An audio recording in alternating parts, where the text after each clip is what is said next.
میں آج بات شروع کرنے سے پہلے یہ چند ہمارے ساتھ اس مشکل وقت میں ہیروز نکلے ہیں. لیکن جب جنگ ہوتی ہے نا تو تغمے تب ہی دیے جاتے ہیں. جنگوں کے اندر ہیروز نکلتے ہیں. مشکل وقت کے اندر آپ کو نظر آتا ہے کہ کون مشکل وقت کا آپ کا ساتھی ہے. آپ کو لوگوں کی نظریے کی سمجھ آ جاتی ہے کہ کون نظریاتی طور پہ آپ کے ساتھ ہے اور کون آپ کے ساتھ فصلی بٹیرے ہیں.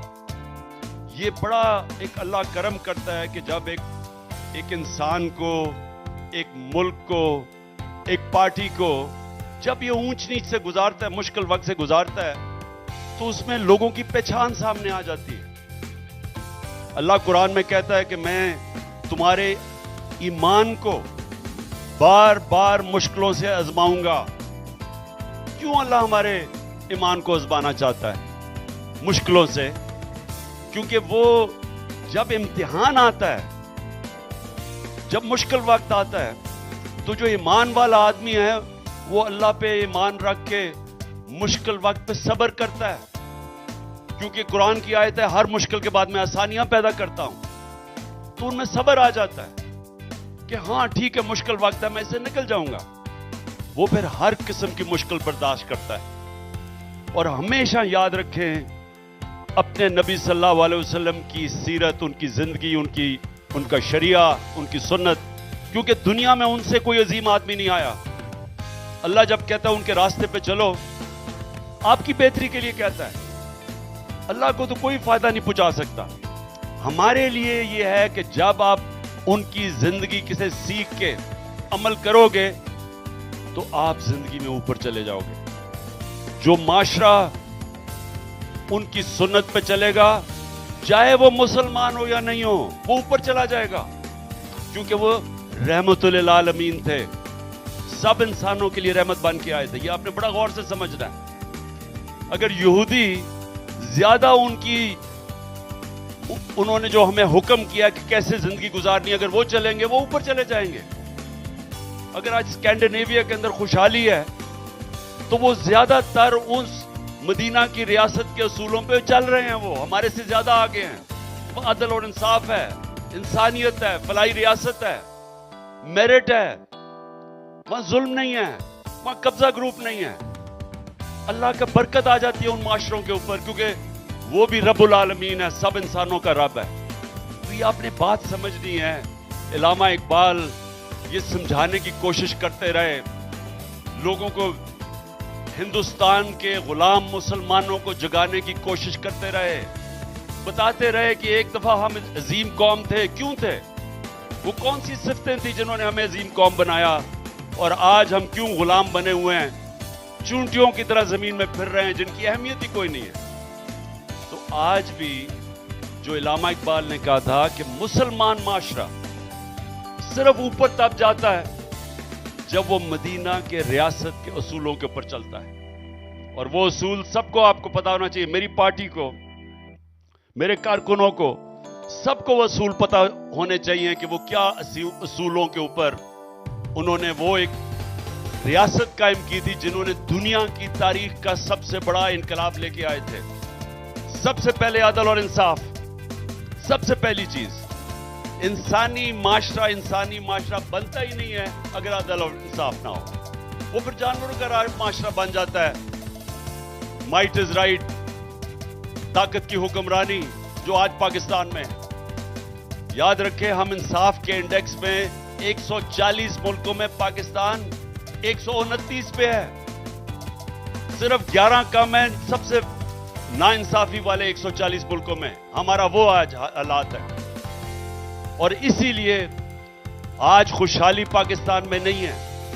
اس لیے نہیں ہے کہ جس معاشرے میں انصاف نہیں ہوتا وہ خوشحال نہیں ہوتا. دوسری چیز، فلاحی ریاست، انسانیت کا نظام، جدھر ہم پرواہ کرتے ہیں، ہمارے میں رحم ہوتا ہے، ہمارے میں احساس ہوتا ہے کمزور طبقے کا. جو پہلی دفعہ مدینہ کی ریاست میں ریاست نے ذمہ داری لی اپنی بیواؤں کی، اپنے یتیموں کی، اپنے غریبوں کی، اپنے بوڑھوں کی، معذوروں کی. یہ کبھی پہلے نہیں تھا. پہلی دفعہ دنیا کی تاریخ میں کیسی انسانیت پہ ریاست بنی تھی. اور تیسری چیز، لا الہ الا اللہ، کوئی نہیں ہے خدا سوائے اللہ کے. کوئی بھی مسلمان ریاست جو لا الہ الا اللہ پہ کھڑی ہوتی ہے وہ کبھی کسی سپر پاور کے سامنے نہیں جھکتی. وہ غلامی کسی کی نہیں کرتی. وہ آزاد اور خوددار قوم ہوتی ہے. اس میں غیرت ہوتی ہے. وہ ہاتھ پھیلاتے نہیں ہیں دوسرے ملکوں کے سامنے. ان کا پرائم منسٹر جا کے یہ نہیں کہتا کہ میں مانگنے تو نہیں آیا لیکن میں مجبور ہوں. وہ یہ نہیں کہتا. وہ خوددار ہوتا ہے. کیونکہ ہم کس کی امت ہیں؟ دنیا کے سب سے عظیم لیڈر کی ہم امت ہے.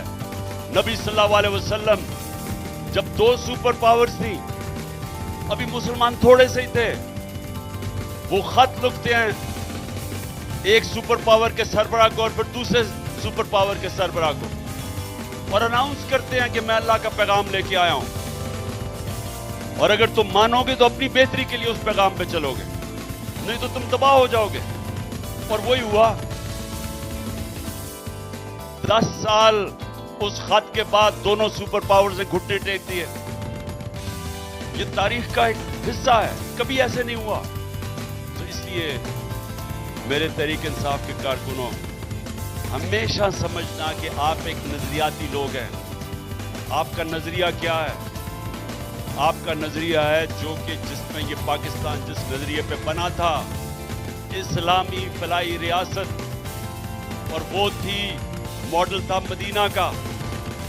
اور آپ کا نظریہ آج یہ ہے کہ ہم حقیقی آزادی چاہتے ہیں. ہم حقیقی آزادی کا مطلب کیا؟ یہ آپ کو سب کو پتا ہونا چاہیے. آزاد وہ معاشرہ ہوتا ہے جدھر لوگوں کے حقوق کی حفاظت کرتا ہے اس کی عدلیہ، جس کو فنڈامنٹل رائٹس کہتے ہیں. ہمارے حقوق کی حفاظت جب ایک ملک کی عدلیہ اور اس کے آئین کرتا ہے تو ہمیں آزاد ہو جاتے ہیں. آج مغرب میں کیوں پاکستانی جاتے ہیں؟ یورپ میں، امریکہ، انگلینڈ کیوں جاتے ہیں؟ کیونکہ وہاں اگر آپ ان کے قانون کے اوپر چلیں، ان کے آپ ٹیکسز دیں، آپ آزاد ہو جاتے ہیں. کوئی آپ کو تنگ نہیں کر سکتا. آپ کو ریاست پروٹیکٹ کرتی ہے. بشک آپ دوسرے ملک سے آئے ہوں، آپ کو پروٹیکشن دیتی ہے. کوئی آپ کی زمینوں پہ قبضہ نہیں کر سکتا. کوئی آپ کے گھر سے باہر نہیں نکال سکتا. کوئی اسٹیٹ آ کے آپ سے رشوت نہیں مانگتی. تھانوں میں ذلیل نہیں ہوتے.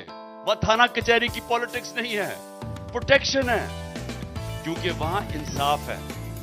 سو میرے کارکنوں، تحریک انصاف کی یاد رکھیں، آزادی تب تک نہیں آئے گی جب تک اس ملک میں انصاف نہیں آتا.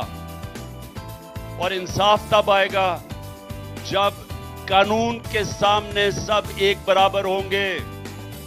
یہ نہیں ہے کہ طاقتور ڈاکہ مار کے این آر او لے لے، رات کو ویگو ڈالے آئیں اور آپ کو اٹھا کے لے جائیں. جس طرح ہمارے بیچارے عطار رحمان کو، ہمارا ایک ینگ لڑکے کو اٹھا کے لے گئے. ابھی تک 6 دن ہو گئے، پتہ نہیں چلا کدھر گیا. یہ کسی معاشرے میں نہیں ہوتا. یہ نہیں ہوتا کہ اعظم سواتی ایک ٹویٹ کرے اور اس کو پکڑ کے اٹھا کے لے جائیں اور سب کے پوتے پوتیوں کے سامنے ماریں اور پھر اس کو جا کے ٹارچر کریں.